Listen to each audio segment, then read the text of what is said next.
بسم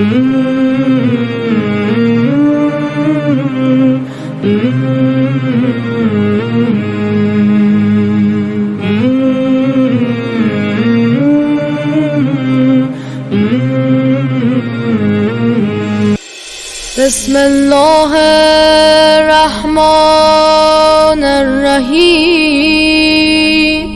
السلام علیکم مومنین مومنات، میری بہنوں، میرے بھائیوں، میرے بچوں، میری بیٹیوں، رمضان آ گیا۔ رمضان کے بہت نام ہیں۔ رمضان یعنی وہ جو گناہوں کو جلا دینے والا ہے۔ رمضان اللہ کا مہینہ، رحمان اور رحیم پروردگار کی مغفرت کا زمانہ، اللہ کی رحمتوں کو حاصل کرنے کا دور، جس مہینے میں ہدایت کا آدھا حصہ یعنی قرآن کریم نازل ہوا۔ یہ رمضان اللہ کی طرف سے اس کی رحمت کا سیل کا مہینہ ہے، مغفرت کی سیل کا مہینہ ہے۔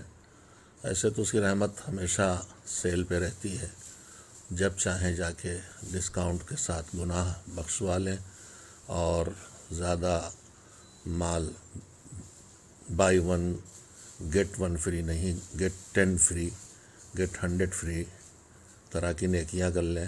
شرط صرف ایک ہے کہ کام اس کے لیے ہو، اس کے حکم کے مطابق ہو اور اس کی رضا پیش نظر ہو، یا کم سے کم جہنم سے بچنا پیش نظر ہو یا جنت میں جانا پیش نظر ہو۔ ہر چیز کی تیاری ہوتی ہے۔ ہم لوگ بھی رمضان کی تیاری کر رہے ہیں، لیکن ہمارے ہاں رمضان کی تیاری کا مطلب یہ ہوتا ہے کہ بیسن کہاں سے اچھا ملے گا، تیل اصلی کہاں سے لایا جائے، افطاری ٹائم کیا ہے، سحری ٹائم کیا ہے، اس میں بحث کی جائیں کہ اس میں تو یہ چھپا ہے، اس میں تو وہ چھپا ہے، اور اسی میں وقت گزارا جائے۔ ہم رمضان کا استقبال تو کرتے ہیں، لیکن پہلے دن سے اس مہمان کی طرح، ایک مہمان وہ ہوتا ہے جس کے لیے جی چاہتا ہے کہ جائے نہ، اور ایک مہمان وہ ہوتا ہے جس کے لیے جو میزبان ہے وہ تو کبھی نہیں چاہتا، لیکن کبھی مہمان بھی ایسا آ جاتا ہے اور کبھی میزبان بھی ظاہر ہوتا ہے کہ کب جائے گا۔ تو رمضان میں ہم اللہ کے مہمان ہیں۔ ہم تو یہی چاہیں گے کہ اللہ کی مہمانی ختم نہ ہو۔ اللہ نے بلایا ہے، رمضان ہمارا مہمان ہے، ہمارے پاس آیا ہے۔ اللہ نے ہمیں رحمتوں کے ساتھ لاد کے بھیجا ہے، مگر ہم چاہتے ہیں کہ رمضان جلدی کٹے، گننا شروع کر دیتے ہیں روزے کتنے رہ گئے، اور انہی میں ہمارے محاورے بھی وجود میں آ گئے ہیں۔ بچپن میں اپنے گاؤں میں سنتا تھا، روزے گئے کھیس، رہے دوئی کم 30۔ یہ ہماری سوچ کا نتیجہ ہے۔ اس طرح کی زبان بھی سوچ کا نتیجہ ہوتی ہے، محاورے بھی، روزمرہ بھی۔ اسی طرح کی بہت چیزیں ہیں۔ مثلا بغض للہ ہم کہتے ہیں اس کے لیے جو بے سبب ہم سے دشمنی رکھتا ہو، جبکہ بغض للہ بے سبب نہیں ہوتا۔ بغض کا مطلب کسی سے اس لیے بغض رکھنا یا نفرت کرنا یا دوری اختیار کرنا کہ وہ اللہ کا دشمن ہے، اللہ کی بات نہیں مانتا، اس کو بغض للہ کہتے ہیں۔ خیر یہ ایک الگ موضوع ہے کہ ہم نے کیا کیا بدل لیا ہے۔ رمضان کی تیاری ہمارے یہاں کھجور پر بڑا زور ہے، ہونا چلیے مستحب ہے، اچھی چیز ہے، لیکن ان سب چیزوں کی جو اہمیت ہے اس کے مقابلے میں جو ہمارے واجبات ہیں ان کی اہمیت نہیں ہے۔ مستحبات پر یا رسوم پر زیادہ توجہ ہے۔ افطاری بھیجنے پہ بڑا زور ہے، افطاری کھانے پہ بڑا زور ہے۔ مستحب ہے کہ نماز مغرب عشاء دونوں پڑھ کے اس کے بعد افطار کیا جائے، لیکن ہمارے ہاں رسموں کا دین ہے، وہیں مغرب کے فوراً بعد ایسے افطار کرایا جاتا ہے اور کھجوریں کم سے کم بانٹ دی جاتی ہیں جیسے کہ بالکل ابھی روزہ مکروہ نہیں بلکہ حرام ہو جانے والا ہے۔ رمضان استغفار کا مہینہ ہے، رمضان دعاؤں کی قبولیت کا مہینہ ہے، رمضان خطبہ شعبانیہ جو پیغمبر خدا صلی اللہ علیہ وسلم نے دیا تھا اس کو ایک بار ضرور پڑھیں۔ مفاتیح الجنان میں موجود ہے، نیٹ پہ موجود ہے، گوگل پہ ڈالیا آ جائے گا۔ دیکھیے کیا کرنا ہے رمضان میں، کیا نہیں کرنا ہے رمضان میں، کیوں اللہ نے رمضان کا مہینہ رکھا، اس میں روزے رکھے۔ بہرحال اس میں ایک یہ بھی ہے کہ تمہیں آخرت کی بھوک اور پیاس اور دنیا کی غربت، غریبوں کی بھوک اور پیاس کا احساس ہو، غریبوں کا خیال کرو۔ ہمارے ہاں افطاری بھی ہوتی ہے تو وہ بھی ایک ذریعہ۔ ہر مذہبی کام کو ہم نے اپنے دنیاوی کاموں کے انجام دینے کا ذریعہ بنا رکھا ہے. یہ ہمارے پورے معاشرے کی بات ہے، میں کسی ایک فرد کو نہیں کہہ رہا، لیکن اکثریت کی صورتحال یہی ہے جو دکھائی دیتی ہے. اکثریت افطار پارٹیاں ہوتی ہیں، سیاسی سماجی اقتدار کا اظہار، پیسوں کا اظہار، بے دینی کے مظاہروں کے ساتھ، مخلوط میٹنگ نشستوں کے ساتھ، افطار پارٹی، بے حجاب لوگ، بے نمازی لوگ بھیڑ میں جمع، انہی کو خاص کر کے بلایا جا رہا. میں صرف نیتاؤں کی بات نہیں کر رہا، ہمارے گھروں کی بات کر رہا ہوں. تعلقات کی بنیاد، جبکہ بنیاد اللہ نے رکھا ہے، کون دیندار ہے، کون متقی ہے، اس کی قدر کرو. اور پھر افطار پارٹی ہے تو جسے نہیں نصیب اسے کھلاؤ. مگر ہم کہاں سوچتے ہیں. میں اتنا ہی کہوں گا آپ سے کہ آپ اگر روزانہ پکوڑیاں پکا رہے ہیں یا جو بھی آپ چیزیں لا رہے ہیں، روز کے لانے کی حیثیت ہے، ایک دن اسے کم کر دیجیے، کہیں اور پہنچا دیجیے. صدقہ دینے کا حکم ہے رمضان میں، خصوصی حکم دیا گیا، خطبے میں بھی ہے، دوسروں کے کام آؤ، ماں باپ کا احترام کرو. مگر ہمارے یہاں صلہ رحم کرو. رمضان کا مہینہ بہار ہے، رشتوں کو جوڑنے کی بہار ہے. پورے ایک مہینے ماحول اللہ نے دیا ہے کہ اس میں اپنے آپ کو ٹھیک سے سدھار لو.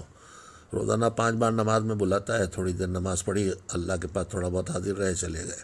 لیکن پورے ایک مہینے کا ماحول ہے، اس میں بہت سے کام ہیں جو اس ماحول کو مضبوط بناتے ہیں. تلاوت قرآن ضروری سمجھ کے ضرور کریں، مگر یہ نہیں کہ قرآن ختم کرنا ہے. وہ غلط فہمی دور کر لیں جو مشہور ہے کہ شروع کرو رمضان میں تو ختم ضرور کرو. تلاوت کے میں شاید وقت میں کر سکوں، میرا ذہن کام کرے تو میں تلاوت سلسلہ میں الگ بات کروں گا، رمضان کی جزیات کے بارے میں بھی الگ بات کروں گا. میں چاہوں گا چھوٹے چھوٹے کلپ بناؤں کبھی کہ مجھ سے بڑے ہو جاتے ہیں. لیکن تلاوت کے بارے میں کم سے کم اتنا بتا دوں کہ ختم ہونے کا کوئی مسئلہ نہیں. حضور نے تلاوت کی لیے فرمایا ہے کہ لا یکون ہمکم آخر السورہ پڑھ دو تو یہ پیچھے کہاں تک جانا ہے اتنا ضرور پڑھیں گے. یہ نہ کرو، زبردستی نہ کرو اپنے ساتھ. واجبات میں زبردستی کرو، مستحبات میں موڈ پہ چلو. جب موڈ ہو تو کرو، جب موڈ نہ ہو تو نہ کرو. مولا علی نے کہا ہے زبردستی مستحبات میں آدمی کرے گا تو ایک تو بہت لوگ ہیں گھنٹوں مسلم بیٹھتے ہیں، لیکن میں ذرا زبان کا بھی ایسے ہی ہوں، چکر مکر ادھر ادھر دیکھ رہے ہیں، زبان چل رہی ہے، دماغ کہیں اور ہے، آنکھیں کہیں اور ہے، سر کی اور طرف گھما، یہ خیال ہی نہیں رہتا کہ اللہ سے بات ہو رہی. زیادہ ایسا کرنے سے اچھا ہے تھوڑا کرنا مگر کوالٹی کا کرنا. بہرحال مختصر سی بات یہ ہے، بہت باتیں ہیں سب ایک ساتھ نہیں کہی جا سکتی. اسی خطبہ شعبانیہ میں جب حضور ساری نیکیاں بتا چکے، کیا کرو کیا کرو کیا کرو، تلاوت کرو، صدقہ دو، نماز پڑھو، توبہ کرو، جو کچھ بتایا، اس کے بعد مولا علی علیہ السلام نے سوال کیا کہ سب سے اچھا کام کیا ہے. تو رمضان کا روزہ بھی کچھ کرنے کا نام نہیں ہے، یہ اکیلی عبادت ہے، یہاں کچھ کرنا نہیں ہے، کچھ نہ کرنا ہے. کچھ کاموں کے نہ کرنے سے روزہ ہوتا ہے، نہ کھانے سے، نہ پینے سے، اہل بیت محمد آل محمد پر جھوٹ نہ باندھنے سے. اور میں آ گئی بات تو میں اپنے تمام ذاکرین اور ذاکرات سب سے گزارش کروں گا، اور حتیٰ کہ جو اہل فضل اہل علم ہے ان سب سے کہ ذرا ہوشیار ہو کے دن میں مجلس پڑھیے گا. ہم لوگوں کی بہت عادت بگڑ گئی ہے، بے سوچے سمجھے سنی سنائی روایات دہرا دیتے ہیں. اور نئی نسل کے ذاکرین اور ذاکرات تو پڑوس ملک سے جہاں پورا کا پورا مینوفیکچرنگ کارخانے کھلے ہیں مذہبی نقلی مذہب تیار کرنے کے، وہاں کے کیسٹ لا کے واہ واہ کے چکر میں، نعروں کے بازی کے چکر میں یہاں لا کے من پسند باتیں سناتے ہیں جن میں مصائب 90% گڑے ہوئے ہوتے ہیں. فضائل میں بھی یا تعویل ہوتی ہے یا غلط تفسیر ہوتی ہے یا روایات کو فرضی گڑھ کے سنایا جاتا ہے، اور یہ بیماری وہاں سے یہاں منتقل ہو رہی ہے. اب جہاں بھی موجد شروع ہو گئے ہیں، میں ہاتھ جوڑ گزارش کروں گا، روزہ رکھے ہیں تو کم سے کم رمضان میں روزہ رکھ کے یہ نہ کیجئے، اس لیے کہ آپ اپنا روزہ باطل کر لیں گے. اہل بیت کی طرف منسوب کرنا، پیغمبر صلی اللہ علیہ وآلہ وسلم کی طرف منسوب کرنا، اللہ کی طرف کوئی ایسی بات منسوب کرنا جو اس نے نہیں کہی ہے، نہیں کی ہے، اس سے روزہ باطل ہو جاتا ہے. تو رمضان کا مہینہ روزہ رکھنا یعنی کچھ نہ کرنا، نہ کرنے کا نام روزہ ہے. جب مولا علی نے پوچھا کہ کیا کریں، سب سے اچھا کام کیا ہے، تو حضور صلی اللہ علیہ وآلہ وسلم نے فرمایا، کوئی کام نہیں بتایا کہ تلاوت سب سے اچھی ہے یا نماز شب سب سے اچھی ہے، صدقہ سب سے اچھا ہے. فرمایا کہ اللہ کی معصیت نہ کرو. اللہ کی معصیت کے 2 ہی راستے ہوتے ہیں، یا کوئی واجب چھوٹے یا کوئی حرام ہو جائے. آئیے مل کے عہد کریں کہ رمضان اس طرح گزاریں گے کہ ہم سے کوئی واجب نہ چھوٹے اور ہم سے کوئی حرام نہ ہو، اور یہ کہتے رہیں گے السعی منا والتکمیل والاکمال من اللہ، کہ کوشش کرنا ہمارا کام ہے اور اسے مکمل کرانا پروردگار کا کام ہے. جس کریم نے ہماری کسی محنت اور کوشش کے بغیر دین تمام و کمال کر کے غدیر کے میدان میں ہمارے ہاتھوں میں دے دیا، اور اس دین پر تمام و کمال عمل کر کے ہمارے مولا نے بتا دیا. اسی مولا کی شہادت کا مہینہ بھی ہے، قرآن کے نزول کا مہینہ بھی ہے. آئیے کوشش کریں کہ اس رمضان کو اس طرح گزاریں کہ جیسے اللہ چاہتا ہے، اور مولا علی کی وہ دعا ہے کہ تو ویسا ہی ہے جیسا ہمیں چاہیے، ہمیں پسند ہے، ہمیں ویسا بنا لے جیسا تو پسند کرتا ہے. برحمتك يا أرحم الراحمين.